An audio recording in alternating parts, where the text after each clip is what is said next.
హైందవ సాంప్రదాయంలో భగవంతుని ముందు కొబ్బరికాయను కొట్టడం ఆనవాయితీ. ఈ సాంప్రదాయం అనాదిగా వస్తుంది. శుభకార్యంలోనూ అశుభకార్యంలోనూ కొబ్బరికాయను వినియోగిస్తారు. అశుభం కంటే శుభకార్యాల్లోనే ఎక్కువగా కొబ్బరికాయలను కొడుతుంటారు. ముఖ్యంగా మన కోరికలు నెరవేరాలని, కోరికలు నెరవేరిన తరువాత భగవంతునికి కృతజ్ఞతలు తెలియజేస్తూ కొబ్బరికాయని కొడతాం. అంతేకాదు, మనలోని అహంకారం తొలగిపోయి నిశ్చలమైన భక్తి విశ్వాసాలు ఉండాలని కోరుకుంటూ కూడా కొబ్బరికాయను కొడతారు.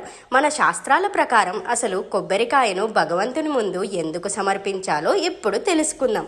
కొబ్బరికాయలోని ప్రాణశక్తి ఉంటుంది. ఇది జీవశక్తిని ప్రతిబింబిస్తుంది. మన ప్రాణశక్తి, జీవశక్తి దేవుని ముందు పరిచినప్పుడు ఆయన మనల్ని అనుగ్రహిస్తాడు. అందుకే పూజలో తప్పనిసరిగా కొబ్బరికాయను కొట్టాలని చెబుతారు. అంతేకాదు, కొబ్బరికాయతో పాటు నిమ్మకాయ, గుమ్మడికాయ వంటి వాటిని కూడా భగవంతునికి అర్పించడం మనం చూస్తూనే ఉన్నాం. అయితే మన కోరిక నెరవేరాలని కోరుకుంటూ ముందుగానే కొబ్బరికాయను కొట్టాలి. అలా కొట్టిన తరువాతే కోరికను కోరుకోవాలి. కోరిక నెరవేరిందనుకోండి, కృతజ్ఞతాభావంతో మరోసారి కొబ్బరికాయను కొట్టాలి.